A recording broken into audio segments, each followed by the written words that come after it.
తప్పకుండా పాటిస్తూ చెప్పినయే రిపిటేషన్ లేకుండా చేసే ప్రయత్నం చేస్తాం అధ్యక్ష. కానీ నిన్న జరిగిన సంఘటన చెప్పకపోతే అది కరెక్ట్ కాదు అధ్యక్ష. కడుపు మండిపోతాను.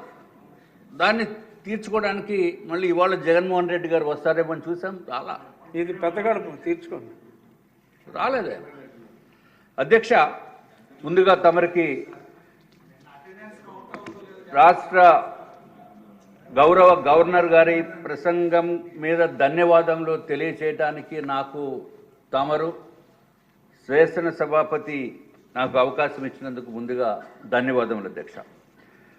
అధ్యక్ష, నిన్న జరిగిన సంఘటన దురదృష్టకరమైన సంఘటన. రాష్ట్ర ప్రజలు, తెలుగు వారు మొత్తం భారతదేశంలోనే కాకుండా ఇతర దేశాల్లో ఉన్న తెలుగు వారు కూడా జగన్మోహన్ రెడ్డి గారు అసెంబ్లీకి వస్తారా రారా, జగన్మోహన్ రెడ్డి గారు వస్తే ఏ విధంగా కూటమి ఎమ్మెల్యేస్ ప్రవర్తిస్తారు అనే ఆలోచనతోటి ఉన్నారు అధ్యక్ష. అయినప్పటికీ కూడా జగన్మోహన్ రెడ్డి గారు అట్లాగే వారి సభ్యులు చేసిన వికృతమైన చర్యలు చూడటము చాలా బాధాకరమైన విషయం. ఆశ్చర్యం ఏంటంటే అధ్యక్ష, జగన్మోహన్ రెడ్డి గారు ఆఖరికి 80 సంవత్సరాలు వయసున్న ఉమ్మారెడ్డి వెంకటేశ్వర్లు గారిని కూడా ఇక్కడ పోడియం దగ్గరికి వెళ్ళమని సైగ చేసి ఆయన పాపము అతి కష్టం మీద రావటం అనేది నిజంగా ఇంతకంటే దారుణం అనేది ఎక్కడ ఉండదు అధ్యక్ష.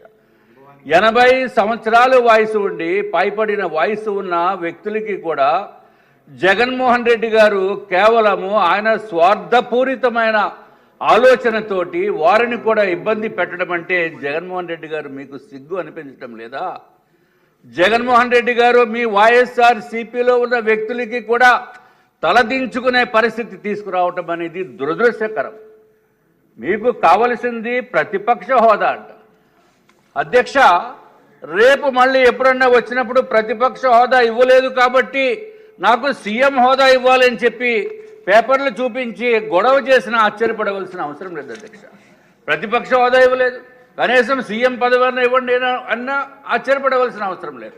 లేకపోతే మిమ్మల్ని చూసి నాకు స్పీకర్ పదవి ఇవ్వండి అని చెప్పి అడిగినా ఆశ్చర్యపడవలసిన అవసరం లేదు అధ్యక్ష. అటువంటి వ్యక్తి మనకి ఈరోజు రాలేదు, వారు సభ్యులు కూడా రాలేదు. ఏదేమైనా వారి గురించి ఎక్కువ మాట్లాడటం కూడా అంత కరెక్ట్ కాదనే ఉద్దేశంతో వారి ప్రస్తావన ఇంకా చేయదలుచుకోలేదు అధ్యక్ష. అధ్యక్ష, భారత ప్రధానమంత్రి నరేంద్ర మోడీ గారు నేతృత్వంలో కేంద్ర ప్రభుత్వ సహాయ సహకారాలతోటి అట్లాగే మన రాష్ట్ర ముఖ్యమంత్రి వర్యులు నారా చంద్రబాబు నాయుడు గారు, పవన్ కళ్యాణ్ గారు భారతీయ జనతా పార్టీ కూటమి అభ్యర్థులు నుంచున్న తర్వాత అత్యంత అద్భుతమైన తీర్పు రాష్ట్ర ప్రజలు ఇచ్చారు అధ్యక్ష. అధ్యక్ష, ఈ తీర్పు రాష్ట్ర ప్రజల అదృష్టం అధ్యక్ష. మనం ఎమ్మెల్యేగా గెలిచాము, మన అదృష్టమేమో అని మనం అనుకోవడం కాదు అధ్యక్ష. ఇది ఆంధ్ర రాష్ట్ర భవిష్యత్తుకి రాష్ట్ర ప్రజలు ఇచ్చిన తీర్పు అధ్యక్ష. ఇది ప్రజల విజయం అని చెప్పడానికి ఏమాత్రం సందేహం లేదు అధ్యక్ష. అట్లాగే 175 మంది సీట్లలో కంటెస్ట్ చేసి జగన్మోహన్ రెడ్డి గారికి కేవలము 11 సీట్లు మాత్రమే వచ్చినాయి అధ్యక్ష. ఇదే విధమైన ప్రవర్తన కనుక చేస్తే రేపు నెక్స్ట్ టైంలో కనీసము ఆ ఒకటి పోయి కేవలం ఒకటి మిగిలిన ఆశ్చర్యపడవలసిన అవసరం లేదు. ఆ పార్టీ పుట్టగతులు లేకుండా పార్టీ కూడా కనుమరుగయ్యే పరిస్థితి వస్తుంది అధ్యక్ష.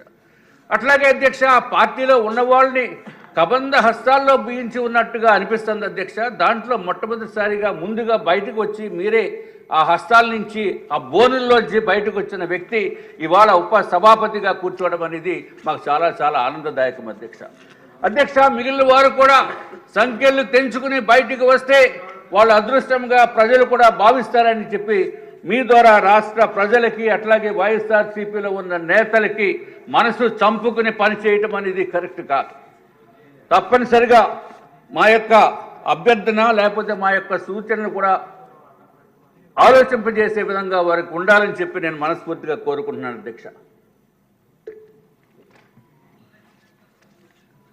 అధ్యక్ష, గత ప్రభుత్వ దుర్మార్గపు పాలన నుంచి రాబో కాలంలో మన కూటమి ప్రభుత్వం చేస్తున్న విధి విధానాలని నిన్నే గౌరవ గవర్నర్ గారి ద్వారా వినటం జరిగింది అధ్యక్ష. ఎంత అద్భుతంగా వారు చెప్పినప్పటికీ కూడా, ఎంతో వినసొంపుగా ప్రాక్టికల్గా జరిగేదానికి కూడా చెప్పినప్పటికీ కూడా వాళ్ళు వినే అవకాశము లేకుండా మిగిలిన సభ్యులకి కూడా జగన్మోహన్ రెడ్డి గారు చేయటం అనేది దుర్మార్గము. ఏది ఏమైనా అధ్యక్ష, ఎంతసేపు మాట్లాడకుండా ఉందామనుకున్నప్పటికీ కూడా జగన్మోహన్ రెడ్డి గారే గుర్తుకొస్తున్నారు నాకు.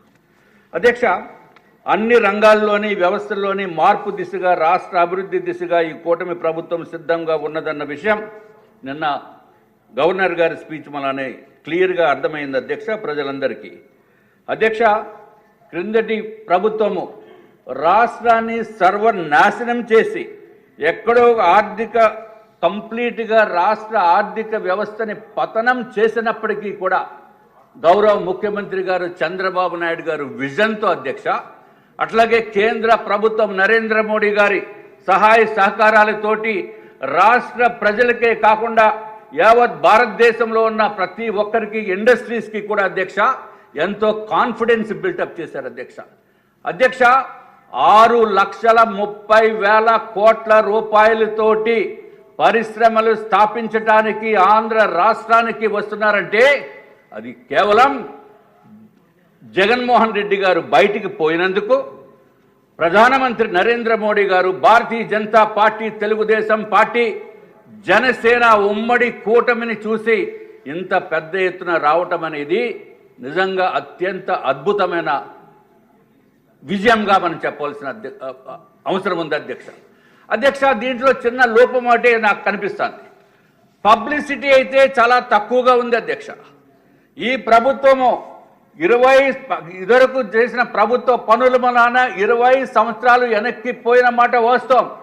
అటువంటి దాని నుంచి ప్రజలకి కాన్ఫిడెన్స్ ఇచ్చి, ఇండస్ట్రీస్కి కాన్ఫిడెన్స్ ఇచ్చి, మేనేజ్మెంట్లకి కాన్ఫిడెన్స్ ఇచ్చి తెచ్చిన ఘనత గౌరవ ముఖ్యమంత్రి చంద్రబాబు నాయుడు గారిది, కూటమి ప్రభుత్వాన్ని అని తెలియచెప్పి ఇంకా ప్రజలకి తెలియచేసే విషయంలో కొంత వెనుకబడి ఉందేమో అని చెప్పి నా యొక్క అభిప్రాయం అధ్యక్ష.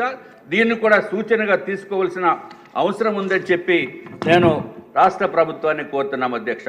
అధ్యక్ష, ఇదివరకు కేంద్ర నిధులు రాష్ట్ర వనరుల్ని మళ్లింపు చేసి సహజ వనరుల దోపిడీ విధానాలతోటి రాష్ట్ర అభివృద్ధిని గత ప్రభుత్వం సర్వనాశనం చేసిన విషయం రాష్ట్ర ప్రజలందరికీ అర్థమైంది అధ్యక్ష.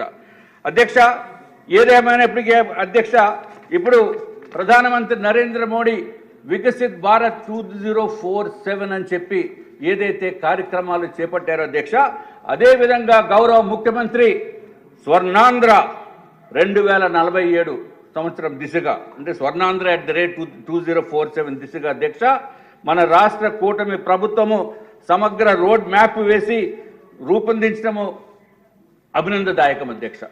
అధ్యక్ష, కేంద్ర ప్రభుత్వ సహకారంతో అభివృద్ధి సంక్షేమ పథకాల అమలు, ఒకటి ప్రధానమంత్రి ఆవాస్ యోజన అధ్యక్ష, ఏదైతే ప్రతి ఒక్కరికి కూడా ఇల్లు ఉండాలి, ఇల్లు లేని వారు ఈ భారతదేశంలో ఉండకూడదు అని చెప్పి ఉద్దేశంతో ప్రధానమంత్రి ఆవాస్ యోజన అనే కేంద్ర ప్రభుత్వము ఒక పథకం పెడితే అధ్యక్ష, ఇదివరకు